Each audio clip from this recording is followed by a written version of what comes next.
What's Miles from Black Film TV? Hello, folks. How's it going? Hey, good. Nice Great, to see you, Wilson. great. It's not that often each one of you does animation work. So, Jake, what led you to say yes?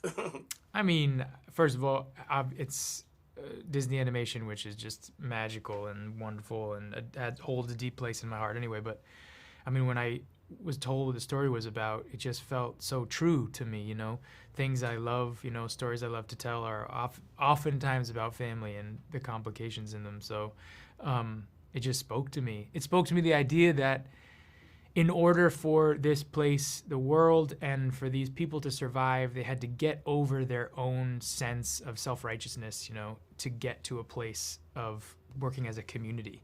And to me, that was really moving. Particularly when you're dealing with 3 generations of men,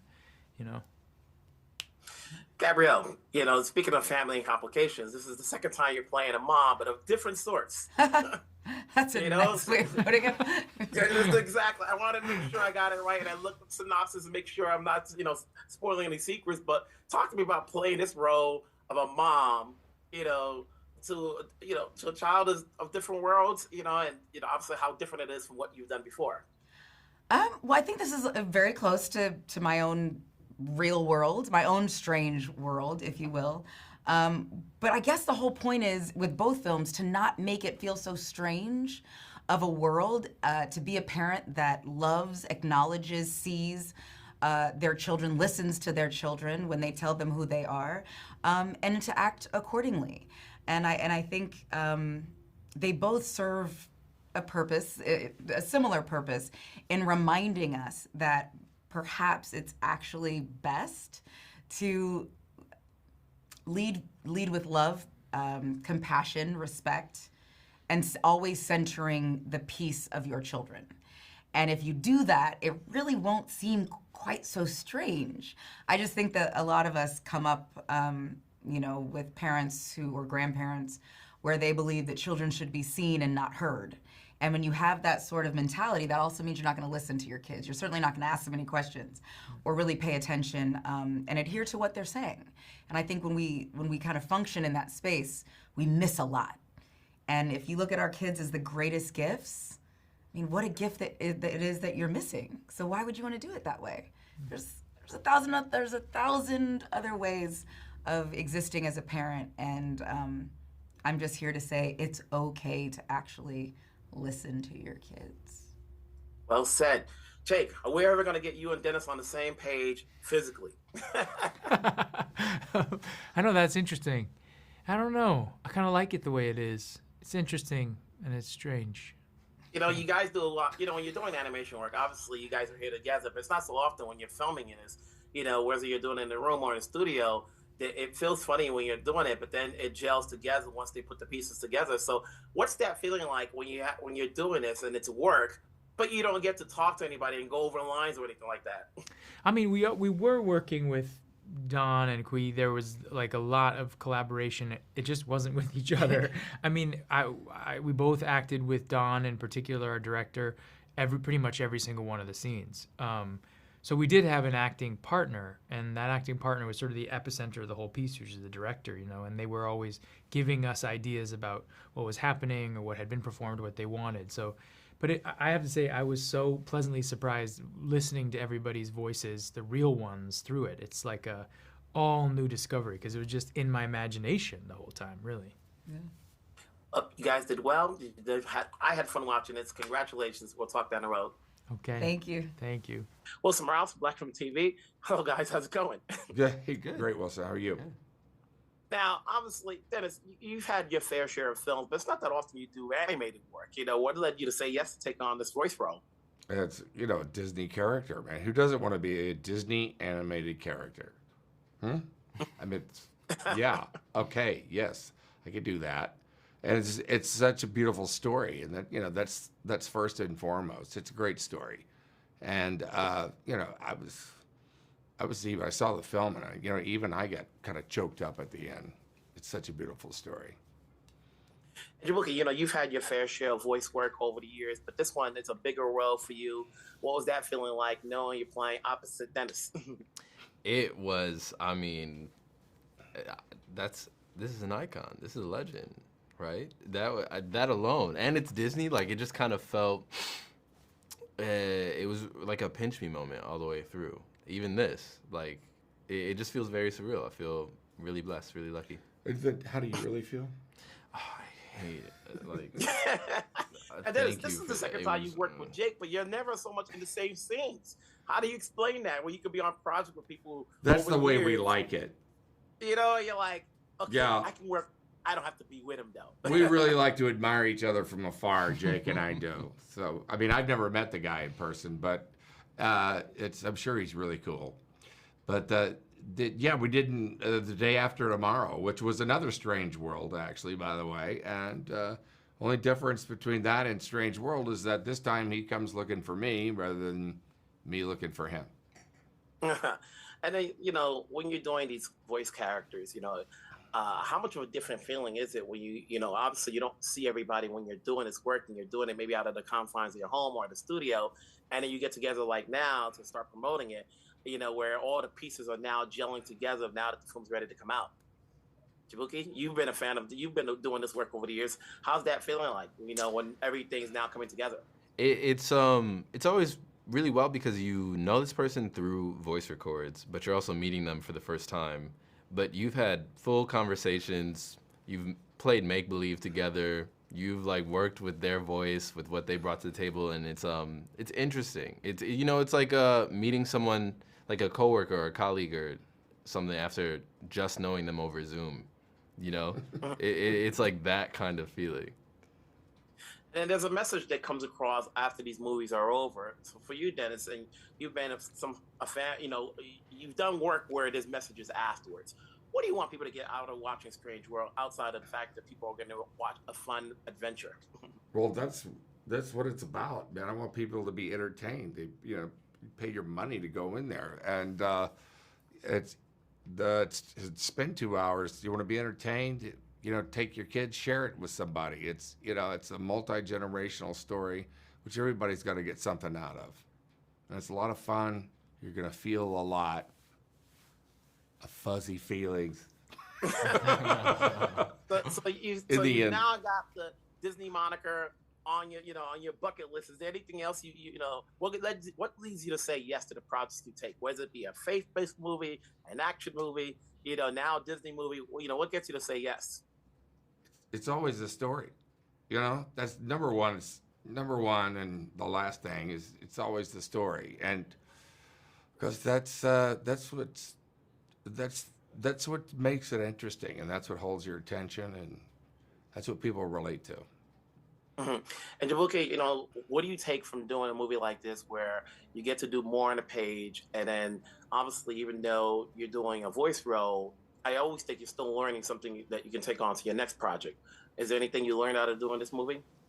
Wow. I think the best thing about voice work is that you can just show up as you are.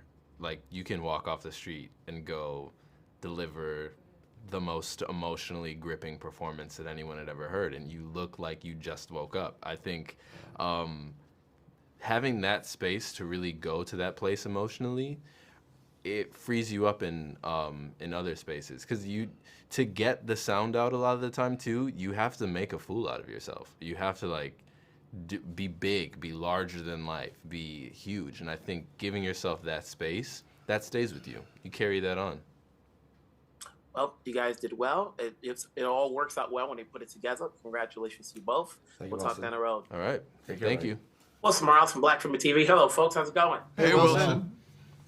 Obviously, you know, when you're doing animation, it takes a long time before it's put together. Did anything change in between that, whether it was because of the casting or changes in the world? Roy? Well, listen, the interesting thing for me is always the theme of the film. And generally in films, I find that you chase theme. You start off with an idea, and then something opens up, and you go down another alley, and you go down another alley. On this film, it was amazing. I think Don had such a solid idea in terms of this great three-generational adventure story. And, you know, we followed that, and the theme always stayed. We were always kind of on track. Yeah. Donald, you want to add into that? Yeah, I mean, having like Roy, I've worked on a few of these movies, and it feels like when you're constructing a story, if that theme doesn't reflect something that you as a filmmaker personally care about, it can wander, it can float, and then like Roy said, you're chasing it. And I'd rather start with a theme that is important to me and that means something to me, and you can communicate that to the rest of the your colleagues who are working on the film. And for this one, it was about wanting to tell a generational story about how what it takes to be a good ancestor, because that was top of mind. To me, 4 or 5 years ago when we started, it's top of mind right now, because I think it's the most important thing we need to be thinking about. Without talking so much about certain characters, Quaid, how much change from when you thought of the idea that we have a central theme, but then you're adding in characters, and then some of these characters have different backgrounds. Yeah. Did anything change in the process? Well, I mean, like obviously, like when it comes to like the basic characters of the family unit, that was baked in since day one. Like when I came into the studio and Don pitched me the film, he'd actually already sketched all the characters out, and I was like, wow, that's who they are. And that they already felt so full and complete in his head that it was really easy to just hear his version of these characters and to just write towards it. They just kind of slowly came to life because of that. Obviously, things evolve as you bring in actors, you bring in the animators. They all start to add elements that make them more, lived in, more three-dimensional. But they've all kind of been with us since day one all the way through. The only character that was really added was the dog. I have to say, there has never been a film that I've worked on where the actors have been so influential in terms of helping us craft the story. Because, we're an iterative art form and we continue to evolve. And, Jake, Gabrielle, Jaboukie, Dennis, and Lucy, they so cared about this story. And they all brought their best game, and they all brought ideas and suggestions. And it's one of the wonders of this piece. Then there's the score. Before I let you guys go, Henry Jackman's score. Yeah. It's one of the few scores, and I used to run a radio show called Soundtrack. Oh. So to hear that score at the end of the film, and throughout the movie, it's so out there. As opposed to, you don't get those in the movies anymore. Whose idea was to let him go to work, let him work with this. Well, this is my third film with Henry. He scored Winnie the Pooh and Big Hero 6. So we've got a great collaboration, and I trust him completely. And so he came on, I don't know, he saw some early story reels. Not animation. I'm talking storyboards essentially. And so, but he's worked in animation enough. I think he could look to see what it will be. And he was so inspired by what the film was becoming. He played us a suite of music that it's kind of like at the end credits. Essentially, it's that suite. And from that suite, the entire score came from. But it had everything. I mean, and the films that we talked about influencing it, Star Wars, Indiana Jones, even the Superman, had that big orchestral sort of John Williams-y vibe. And those are the movies he grew up on. Those are the movies I grew up on. And I think for him, he felt like this movie was big enough to honor that. And so he went for it. He really went for it. And there was no, there was no version of me holding him back. It was just go, because I fed off his enthusiasm actually, because when a composer comes on, it's generally towards the end and we're tired and we're slogging through it, and he was such a lift because he was so enthusiastic. He was so enthusiastic about being able to use his whole entire musical self to help tell this story. I mean, he shifted how we actually even approached the film at times. The third act of the film, we kind of moved out of the way. The dialogue goes back. I think there's probably 3 pages full of dialogue just in Act 3, because we just let the music and what we saw on screen do all the work because we had so much confidence in Henry's composition. So he was a real collaborator on this film at a level that, he didn't just come in and I'm going to play some fun music behind what you're already doing. He actually helped tell the story. It's really composer as storyteller. Mm-hmm. He helped tell the story as everyone on this film did, from the actors to the animators to Henry was in there and he wanted to help tell the story. You had to there ask you go. about Henry. At the end of the day, all good. Congratulations, guys. Thank you. Thank you. Appreciate Thank you. it. Ciao, ciao.